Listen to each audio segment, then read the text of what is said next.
Baik, bismillahirrahmanirrahim. Assalamualaikum warahmatullahi wabarakatuh. Selamat pagi teman-teman. Eh, Pada kesempatan kali ini kita akan berdiskusi terkait pH atau derajat keasaman. Hmm. Pada mata kuliah manajemen kualitas air, kita dituntut untuk supaya mampu mengatur atau mengontrol suatu kolam budidaya agar sesuai dengan taraf hidup dari biota yang kita budidaya. Oleh sebab itu ada bahasa manajemen di sini. Kemarin kita sudah diskusi masalah pemupukan, fungsinya, kemudian cara pemberiannya. Nah, sekarang kita berdiskusi terkait pH serta mungkin nanti dampak yang terjadi jika nanti adanya kenaikan maupun penurunan pH pada kolam budidaya.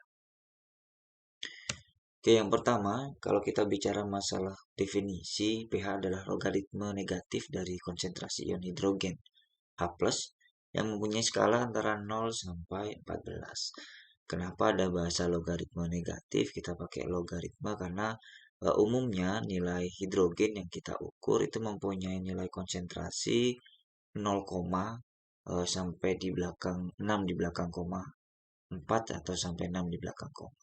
Oleh sebab itu, karena kita lebih menyukai bilangan positif, maka di sini diberikan logaritma sehingga pH di sini masuk pada nilai positif nantinya. Jadi kisarannya antara 0 sampai 14. Nah, jika nilainya ini 7, maka disebut sebagai netral. Tetapi jika pH di bawah 7, maka akan asam.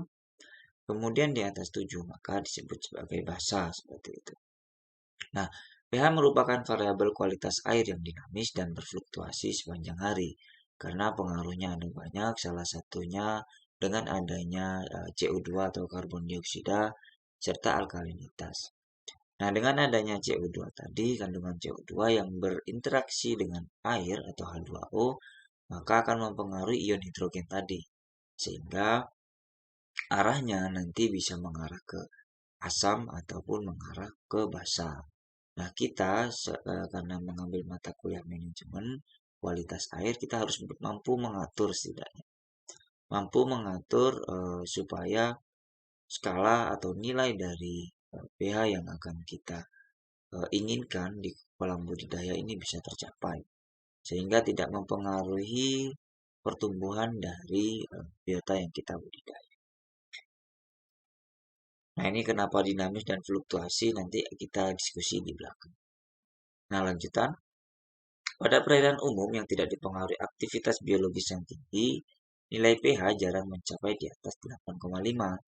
Tetapi pada kolam ikan atau udang, pH air dapat mencapai 9 atau lebih. Nah, perubahan pH ini merupakan efek langsung dari kegiatan fotosintesis yang menggunakan atau memanfaatkan karbon dioksida atau CO2 selama proses tersebut. Nah, karbon dioksida dalam air bereaksi membentuk asam, seperti yang terdapat pada reaksi yang di bawah ini.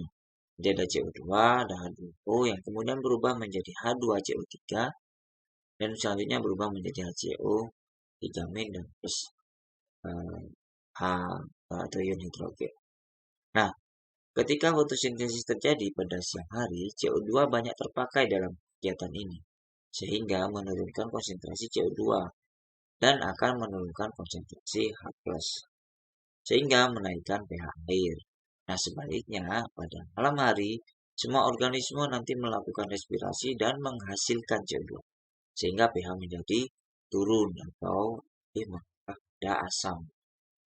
Oleh sebab itu, pengukuran pH air ini akan dipengaruhi juga oleh kapan pH nilai tersebut diambil atau diukur. Misalkan pada pagi hari, maka banyak cenderung asam.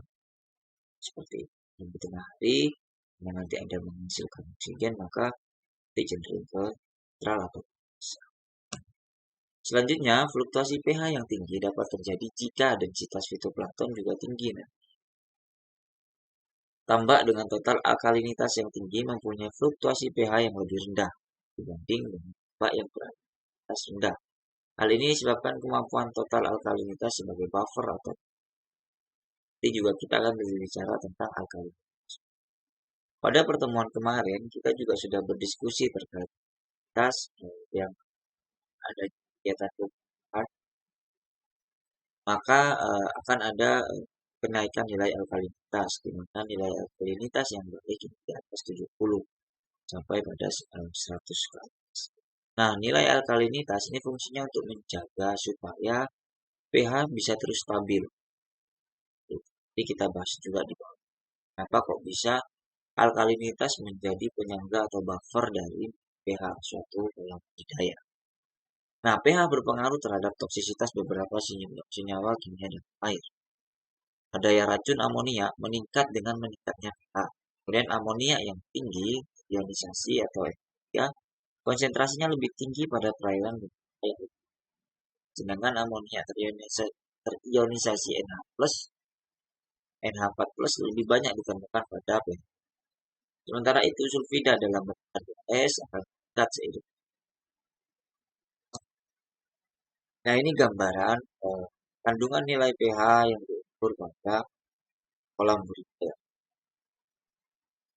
Yang pertama, jika pH diukur di pagi hari, maka cenderung asam atau di.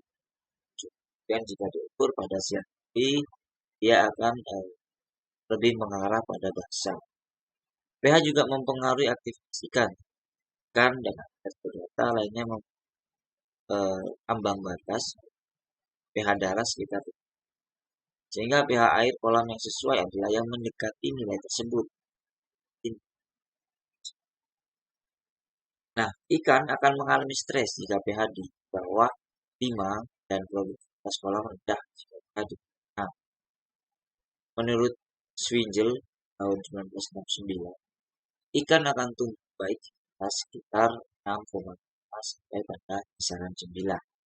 Sedangkan pada pH 4-5 akan mengalami 4 dan kematian pada pH 10.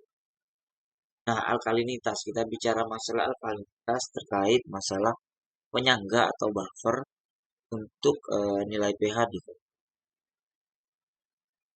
Alkalinitas merupakan kapasitas air untuk menetralkan tambahan asam atau tanpa menaikkan alkalinitas buffer terhadap pengaruh keasaman dalam cairan. Alkalinitas dinyatakan dalam gram per liter CaCO3. Penyusun utamanya yang utama adalah bikarbonat dan karbonat. Jadi kalau bikarbonat ini HCO3-, karbonat CO3. Nah, kisaran total alkalinitas yang baik adalah 7,5 dan 200. Nah, ini alkalinitas bisa diukur melalui checker alkalinity, mana nanti akan menunjukkan nilai yang sesuai untuk gambaran alkalinitas pada kolam ikan. Peran penting alkalinitas dalam kolam ikan antara lain yang pertama menekan fluktuasi pH. Kemudian ada penentu kesuburan air. Kolam dalam alkalinitas tinggi akan mengalami fluktuasi pH harian yang lebih rendah jika dibandingkan dengan tambak dengan nilai alkalinitas. Kembali lagi, ini merupakan fungsi dari alkalinitas sebagai penyangga dari nilai pH.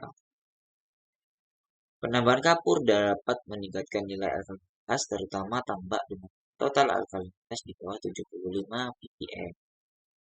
Nah, pada kolam budidaya, di mana fotosintesis merupakan sumber utama oksigen terlalu air, karbonat dan bikarbonat tadi yang dihasilkan oleh alkalinitas berfungsi sebagai penyimpan kelebihan karbon dioksida atau CO2 sebagai sumber CO2 ketika kekurangan CO2. Nah, ini kenapa disebut sebagai buffer system.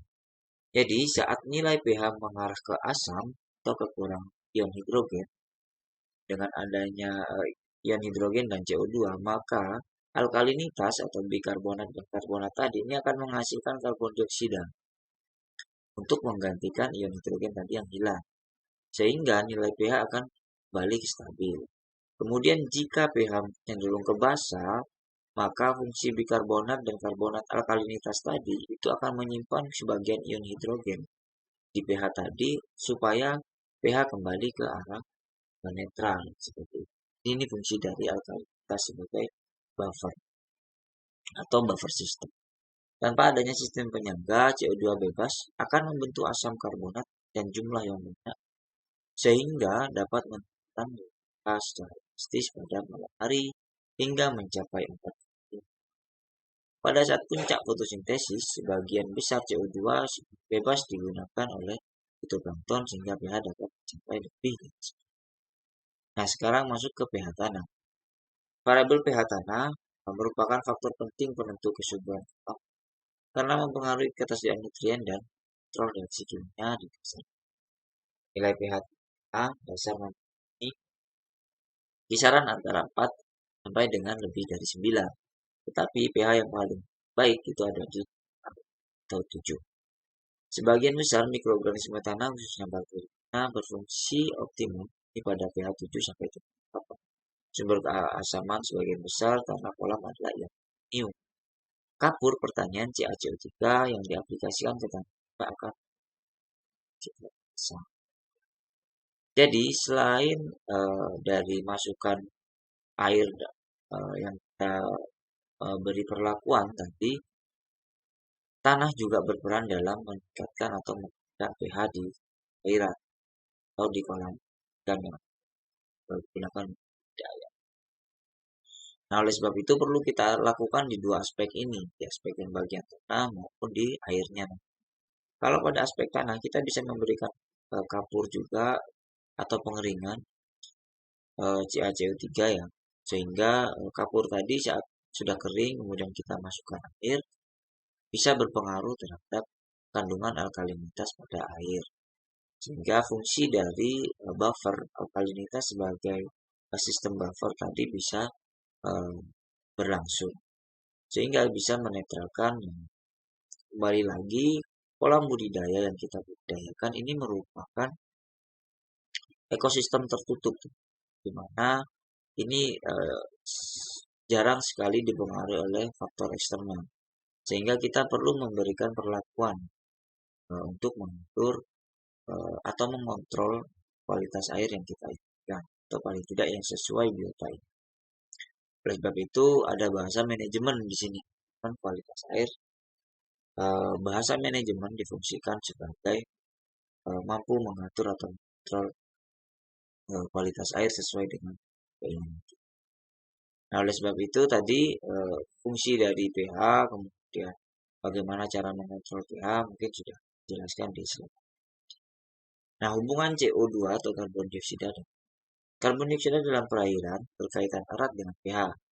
Kenapa? Karena tadi sifat asam itu percampuran antara hidrogen dan CO2 atau karbon dioksida, di mana hidrogen dan karbon dioksida tadi ini akan mempengaruhi nilai pH kesamaan baik mau ke arah asam ataupun mau ke arah asam. Karbon dioksida di kolam yang sebagian besar berasal dari hasil respirasi dari organisme atau biota ini akan membentuk asam karbonat atau H2CO3. Kurang dari 1% karbon dioksida berada dalam bentuk asam. 1%-nya ini berada dalam bentuk asam. Asam karbonat akan segera terdisosiasi menjadi ion bikarbonat atau HCO3- dengan melepaskan ion hidrogen yang menyebabkan pembentukan air yang mengarah pada asam. Nah, ini tabel menjelaskan perubahan harian oksigen, CO2, dan juga pH dalam ikan. Pada siang hari, biasanya saat oksigen naik dikarenakan adanya kegiatan fotosintesis beberapa jenis tumbuhan air maupun plankton dan menyebabkan CO2 turun, di mana CO2 dimanfaatkan oleh kegiatan fotosintesis tadi. Dan hal ini menyebabkan pH menjadi naik atau cenderung ke basal.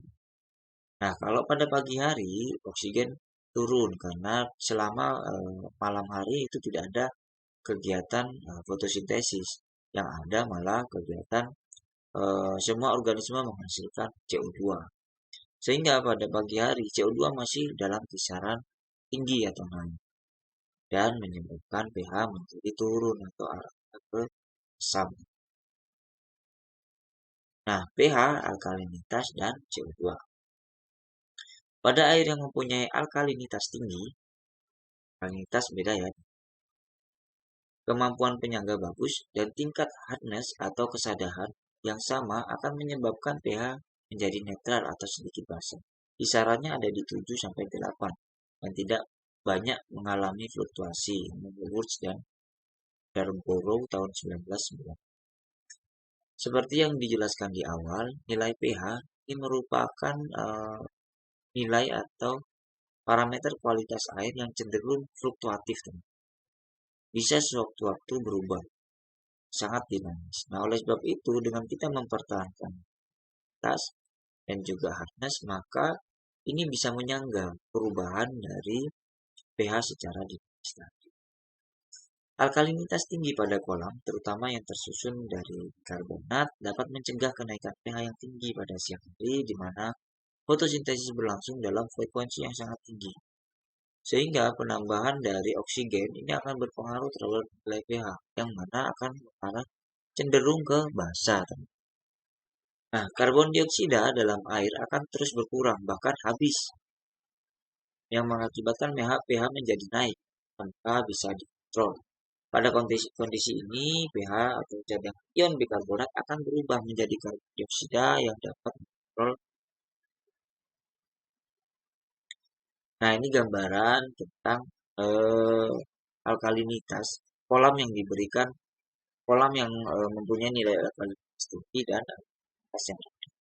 Terlihat di grafik di bagian ini, garis yang tidak putus ini mempunyai nilai alkalinitas yang rendah, sehingga pada pagi hari nilai pH-nya asam yang kemudian akan melonjak menjadi basa pada siang hari karena kan oksigen dan kembali menurun pada pagi hari atau subuh.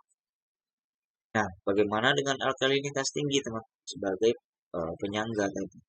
Tentu tidak akan mengalami perbedaan yang signifikan. Kisarannya ada di antara 7, sampai pada 2, di pagi hari, siang hari 8, kemudian di pagi hari pun akan nilainya seperti. Oleh sebab itu, pengaruhnya terhadap tingkat stres ikan nantinya karena pengaruh pH ini akan berkurang. Nah, kita harus mengatur pada tahapan ini, di mana jika kandungan pH atau fluktuasi nilai pH pada pagi dan siang hari yang tinggi, kita bisa memberikan perlakuan alkalinitas dan kesadaran yang tinggi dengan pengukuran. Ada banyak sekali mekanisme atau cara untuk meningkatkan alkalinitas. Nah, tinggal bagaimana nanti teman-teman prakteknya di lapang supaya bisa menjaga nilai tersebut. Itu. Kemudian pengukuran pH tanah tadi sudah clear sekarang. Secara laboran mungkin ya, secara lab, laboratorium, sampel tanah diambil dengan kedalaman 0 sampai 5 cm, kemudian dikeringkan di udara terbuka atau didapat di oven dengan 60 derajat Celcius, kemudian digerus sampai halus dan disaring dengan menggunakan ukuran 60 mesh. Sebanyak 10 gram sampel dimasukkan ke dalam beker gelas, kemudian yang ukurannya 100 ml atau Erlenmeyer 200 ml. Kemudian ditambahkan APD 10 ml. Kemudian larutan tanah tadi disentrifuge selama 20 menit, kemudian diukur dengan meter. Di situ akan memunculkan nilai. Nah, itu dalam skala laboratorium. Tapi ada alat yang lebih canggih yang mungkin lebih cepat dalam mengukur pH tanah, yaitu dengan menggunakan pH meter. Nah, ini bisa ditancapkan langsung ke tanah, kemudian muncul nilai. Mungkin itu yang bisa saya sampaikan terkait pH, mulai dari pH diasumsikan sebagai logaritma dari ion hidrogen.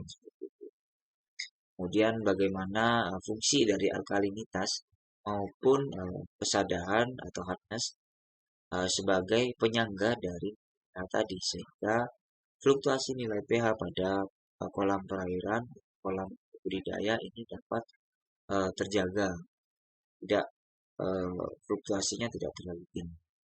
Nah, bagaimana cara untuk menjaganya? Maka kita bisa mengontrol pada nilai tersebut, alkalinitas dan hardness tadi.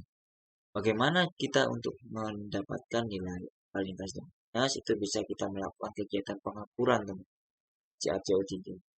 Atau di beberapa kegiatan budidaya itu kita menggunakan cangkang kerang biasanya. Cangkang kerang, cangkang simping seperti itu yang nantinya bisa dijadikan filter. Nah, karena yang dibutuhkan alkalinitas yaitu CaCO3, maka cangkang dari kerang tadi itu banyak mengandung unsur tersebut, sehingga saat dilalui air maka akan meningkatkan nilai alkalinitas tadi. Itu bisa beberapa contoh saja untuk meningkatkan nilai alkalinitas. Tinggal bagaimana treatment yang dipilih oleh kita nantinya atau para pelaku budidaya yang efektif untuk meningkatkan nilai alkalinitas guna menjaga atau menyangga nilai pH yang sangat tipis dalam pemupukan di satu periode harian. Mungkin itu sekilas yang bisa saya sampaikan terkait pH atau derajat keasaman. Kurang lebihnya saya mohon maaf. Wassalamualaikum warahmatullahi wabarakatuh.